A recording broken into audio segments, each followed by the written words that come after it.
What's up everyone? Welcome to Call of Dragons. In today's video, we're going to talk about 5 early tips on Call of Dragons. Now, this is very beginner tips, so if you're starting out into the game, you're brand new to this type of gameplay, this video will help you very much into progressing within Call of Dragons. Now, number 1, the main thing that you need to do once you get into Call of Dragons, you're probably going to be wondering, how can I spend my gems? As you can see, currently, I have around 370 gems. Where did all of my gems go? Now, where I spent my gems is very crucial and very important for every single player.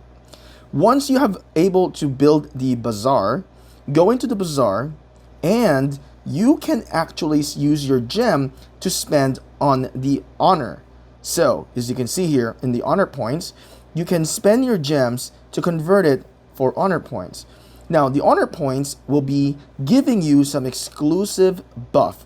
These are permanent buff that will allow you to progress within the game much better.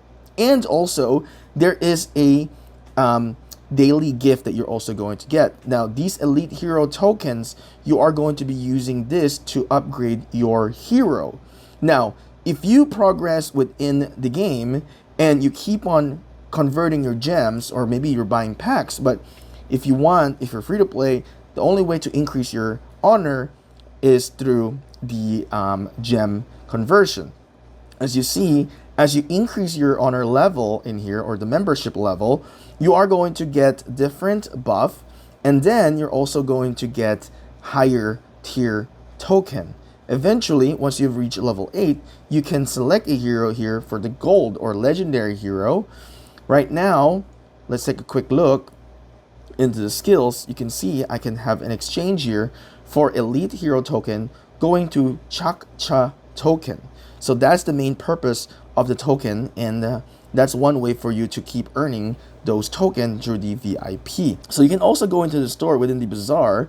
This is the honor store in here within the honorary membership, and you can purchase things in here at a discount rate. So you can see there's discounts in here. So tip number 2, which I call the Wilder Hall, within the hall, I recommend that you get this fast, upgrade it fast, focus on this one. So whenever you click upgrade, you see that it's required by wall. Now I'm upgrading my wall. My goal is to get this into 21 and then increase your research as well. Within that time frame, within that, as you increase it, you're going to be able to unlock higher tier units. So I really recommend that you focus on getting into tier 4 units right away and don't lag too long. The longer that you lag there on not getting T4, the weaker you are going to be. If you keep producing lower tier units, they're not going to be very strong if you get into combat. Tier 4 is a very good unit that will allow that you can sustain within the battlefield. But eventually, of course, you will want to get tier 5 units. But rushing to T4 is the goal in these early stages of the game. So as you can see here with the research, I am going to progress into unlocking the tier 2 units right away. This is day 1. I am going to be unlocking this. As you can see, the prerequisites is to get this to level 8 building, and then also we need to get this to level 3. All right. So make sure to do that and upgrade your buildings as a priority. Rushing the main hall is very important because it allows you to unlock higher tier units. Tip number 3 that I would want to say is always farm. As you can see, I am currently farming. You want to do this regularly. You need to farm regularly because you need resources in order to upgrade buildings, to recruit units. So as you can see, I am recruiting every units in here. You need resources to do that. And whenever you farm as well, you are also getting experience points whenever you farm. If you're not aware of that, but take a quick look in here, you can see that there is a plus 110, plus 228, plus 131, plus 228. Those are experience points.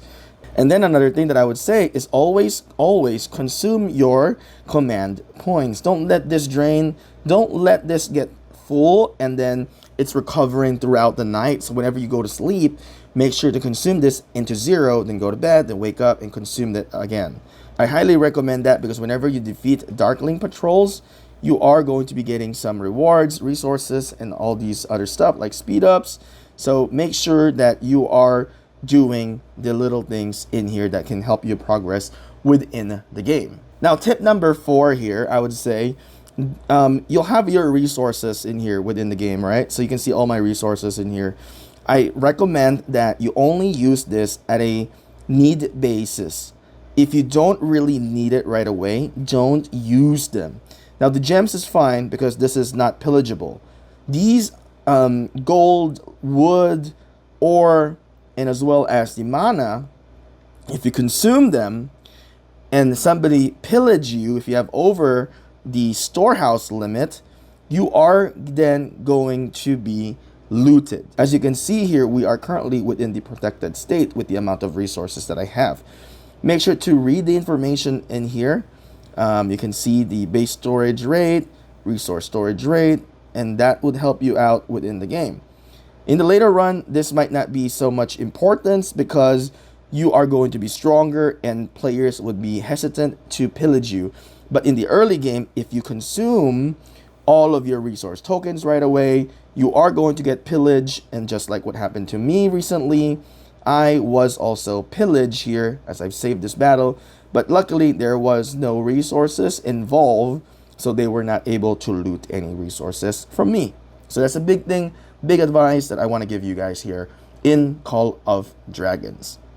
Now, last tip here, tip number 5. As you unlock your Alliance Center, right, this is where you get help. Now, whenever you do a research, just like what we did earlier, or whenever you upgrade a building, you require help. So go into the Alliance. And click this help in here. You'll be able to see if you need help here.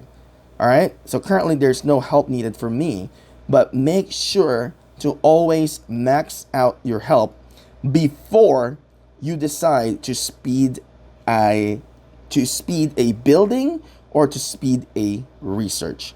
That is a very important thing that I recommend for you so that you can save your speed ups for the game. All right.